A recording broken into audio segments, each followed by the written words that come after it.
Hello, I am a white guy on YouTube, and today I would like to talk about The Office.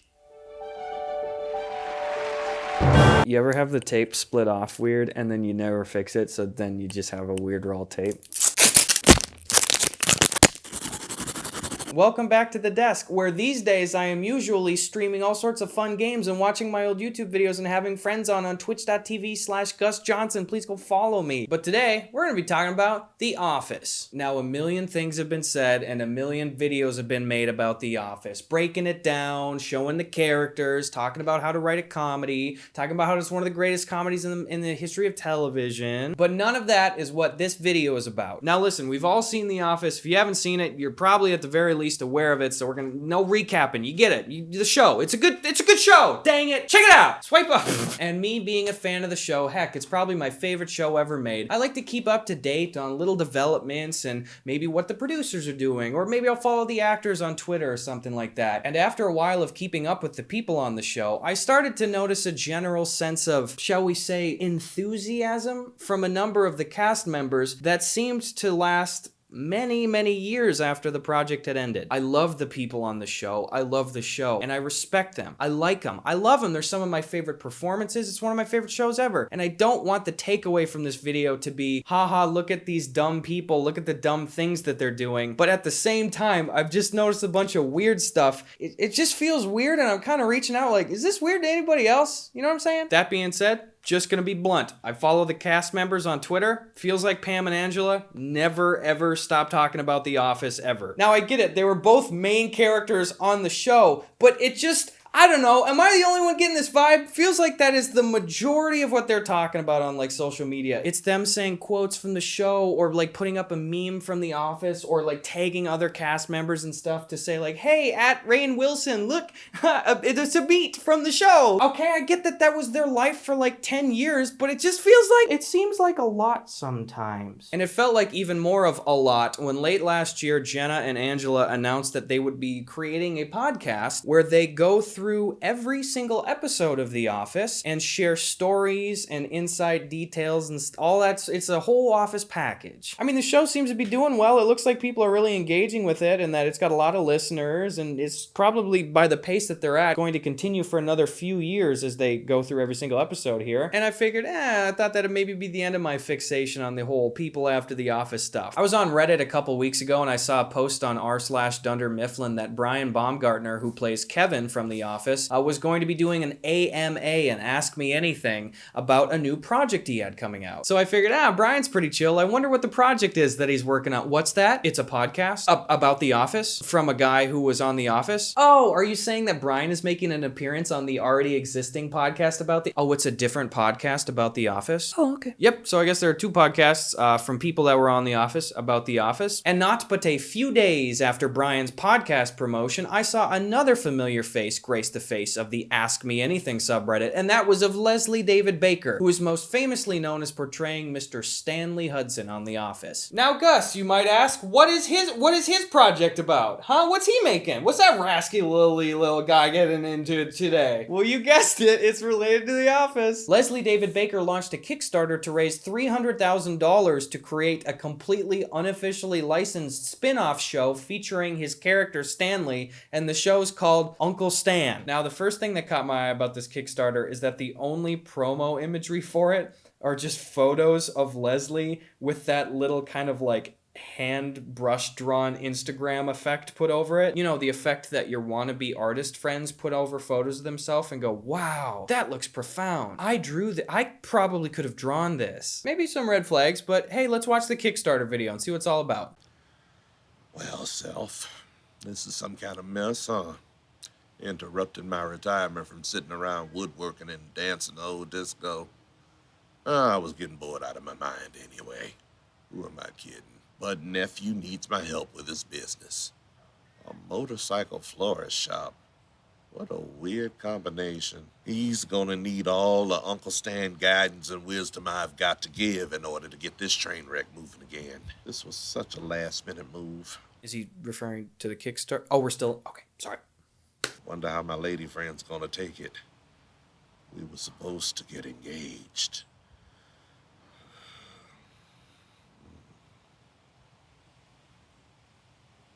It's a perfect way to end your Kickstarter promo video is just 7 seconds of just nothing, just dead air.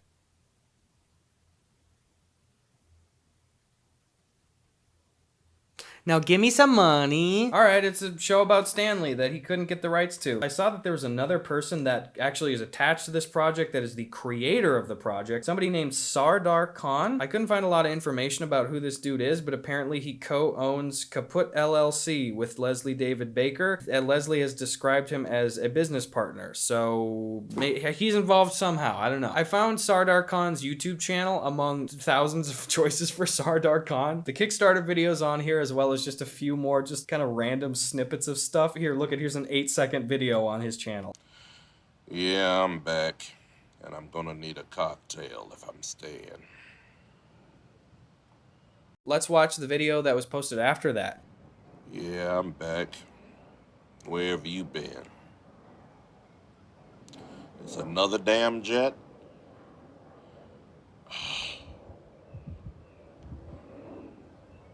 I mean, what is there to say about that? Let's watch one called Uncle Stan Wee. So, you wanted to know how to get me out of retirement. Well, now you know.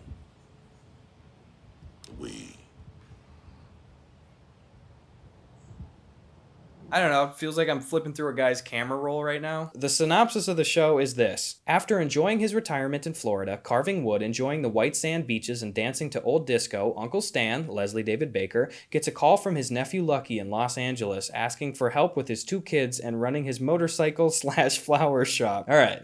With his business failing, his kids growing up without enough attention, and on the brink of losing his patience with the cast of characters he has working in the shop, Lucky is going to need all the help he can get from no-nonsense Uncle Stan. Let's check out the frequently asked questions. Is this Kickstarter campaign for a series pilot? I like that all the FAQ answers are in all caps, like they're yelling at you indignantly, like, yes, we're making it! Yeah, we're gonna do it! Okay? I like that the second question is, do you think you can complete this pilot for $300K? Yes! I mean, I'm scrolling through the rest of the... Yeah, like, look at this. Will the original cast of The Office be invited to make guest appearances on Uncle Stan? Absolutely! Now you see why we're so excited! Or like this. Can you tell us who else is part of the cast? Casting is in progress. Leslie David Baker is cast as Uncle Stan. I probably don't have to tell you this. This whole thing just screams amateur. It really seems like there's a significant lack of what the hell this thing... What is this fucking show? I'm trying hard to make this video. I'm doing 10 takes of every line. What the fuck is this show here? Look at this shit. Come here. Come on inside. Come outside.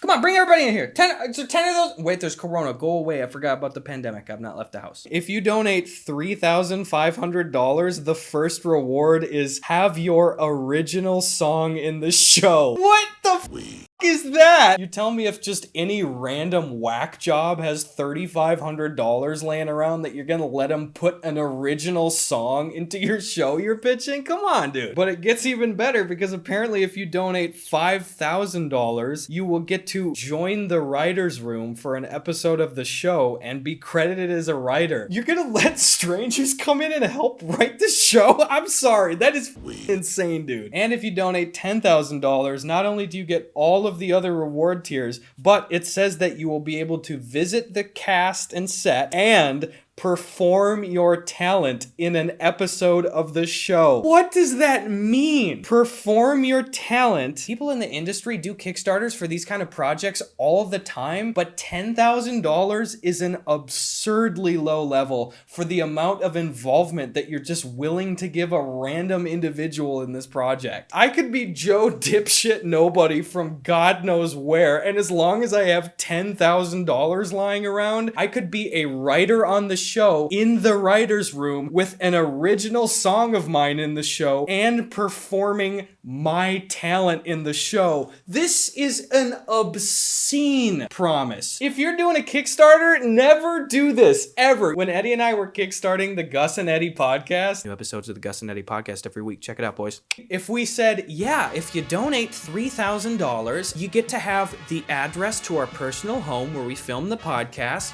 We'll let you choose the volume of the microphones for the entire first season of the podcast. You can choose the set color design, and you get to choose 4 of your personal childhood friends to be guests on our show. Like, that's the same level of crazy. Like, come on! You have to write an entire... You don't even have a series planned here. They said that they're trying to get this funding for a pilot. I'm sorry, I'm getting a little mean. I like these people, but Christ alive. But apparently, despite the many glaring flaws of this project, Sardar and Leslie have hit their goal because as of recording this video, they have raised over $310,000. Yeah, so I don't know, that's that project. Clearly Uncle Stan is unofficial and Leslie and his business partners are just trying to skirt around anything legally so that they can kind of be like, ha, it's Stanley, but it isn't, but legally it isn't, but it is, though, you know what I'm saying? Other cast members have done this to a significantly lesser extent, you know, kind of like skirting around like, it's The Office, but we didn't say it, so here, we're gonna sell you some stuff. Like, if you look on Represent, Jenna Fisher, Brian Baumgartner, Creed Bratton, and Rainn Wilson have all had, like, limited run merch drops. Like, look at this. Jenna Fisher's been selling shirts with Pam, but doesn't say it's Pam. It just looks exactly like Pam, holding a tray that says The Finer Things Club on it, or, like, Whitest Sneakers Award, things like that. I mean, Dwight's selling Beat shirts. Brian Baumgartner's doing that again. Famous Chili, not Kevin's Famous Chili, just Famous Chili. Just that very above the board stuff. And honestly, some of these people are having, like, portions of the profits go to charity and stuff. I'm not trying to say, like, ooh, look, gotcha, fuck these guys. I'm just saying it's not unique to Leslie to just be doing kind of like fan knockoff versions of your characters and stuff. What I'm trying to say is that I've never seen it so concentrated in a show before. And I don't know if that just means that I haven't been as plugged into other shows and what happens to the people afterwards and stuff, but it just seems like such an enormous concentration of multiple people from the show just holding on to the show or trying to milk every dollar out of it. Now for just a quick grab bag of some of the other weird or funny things that I found while researching this video, because I looked up pretty much the business and showbiz dealings of all the characters on the show after The Office. I looked up Melora Hardin, who plays Jan on The Office, and her website is extraordinarily bare, but it links to a YouTube channel called You the Film with Steve Carell as the profile picture. And I was like, oh, what's going on here? And the whole channel is just her singing. It looks like she or somebody else filmed a promotion for this little kind of like daytime drama TV movie thing with all the people on The Office largely in their character makeup just saying like, hey, go see You. Go look at the You movie. Go look at it. Have you seen You? Because you freaking rock. You rock me, baby. You is the best. Rock. You got it. This is just a little thing, and maybe I'm just completely projecting into Melora and Steve's relationship or whatever, but it's like, it seems like you just want to toss Steve Carell on the profile picture, you know, to be like, hey, it's Steve Carell. I get the same vibe from in my life when like I'm at a stand-up show or like an event or something like that, and somebody comes up to me, camera already recording, and is like, what's up? I'm here with Gus, which is like, okay, that's fine, but then I get like tagged on Instagram a week later on some dude's video where it's like the title and thumb and everything is like featuring Gus Johnson, which implies like I'm involved, and I'm just like, thank you for kind of like using me for a title and a thumbnail. It's not the worst thing in the world, but it just feels kind of lame and weird. Like, all right, anyway, that's kind of weird. On a more wholesome note though, Andy Buckley, who plays David Wallace on The Office, apparently he carries little cards around with him, little business cards that has like, hey, David Wallace. Andy Buckley, good to meet you. That's wholesome. That's the fun stuff I wanted to find when I look for this video stuff. Look at this. Creed Bratton. Oh my gosh. Go to Creed Bratton's website. Why don't you listen to his little song called More Than You Know? I'm not going to play it because Creed's going to demonetize me, and frankly, I probably couldn't beat him in a fight. So I don't know. I've just been noticing this stuff, and I think my initial reaction is to be like, that feels kind of weird, or like, that seems kind of desperate or a little pathetic with some of these things, not all of them. But honestly,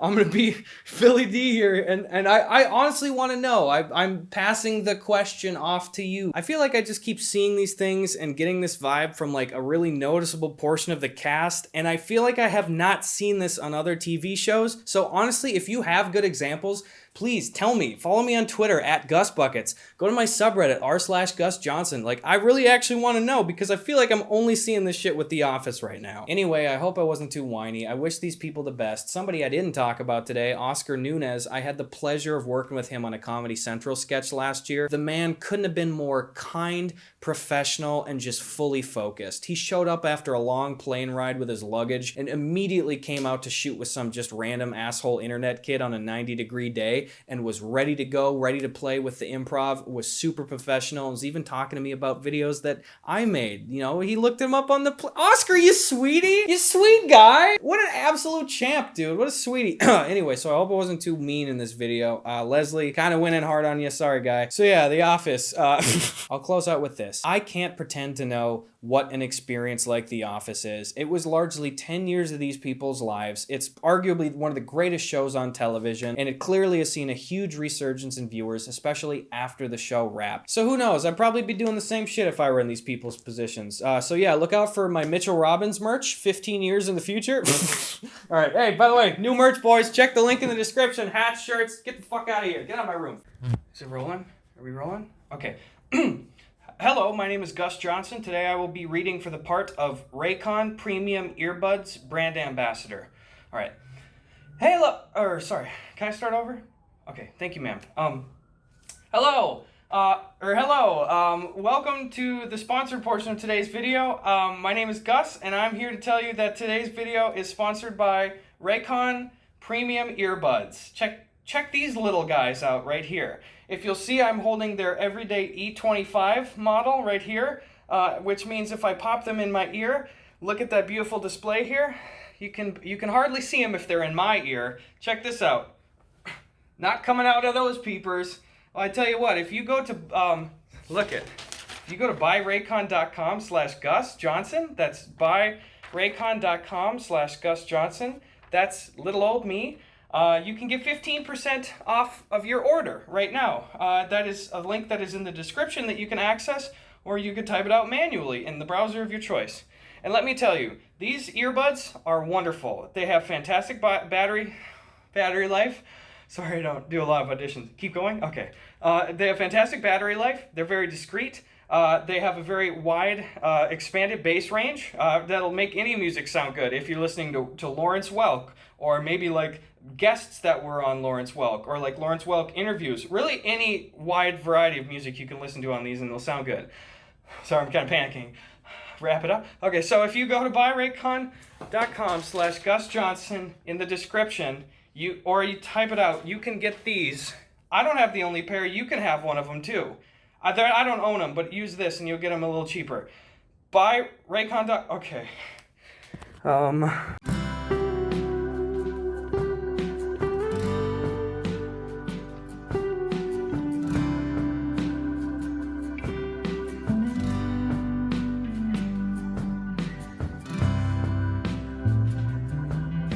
There's one left. Should I buy it? Don't get it.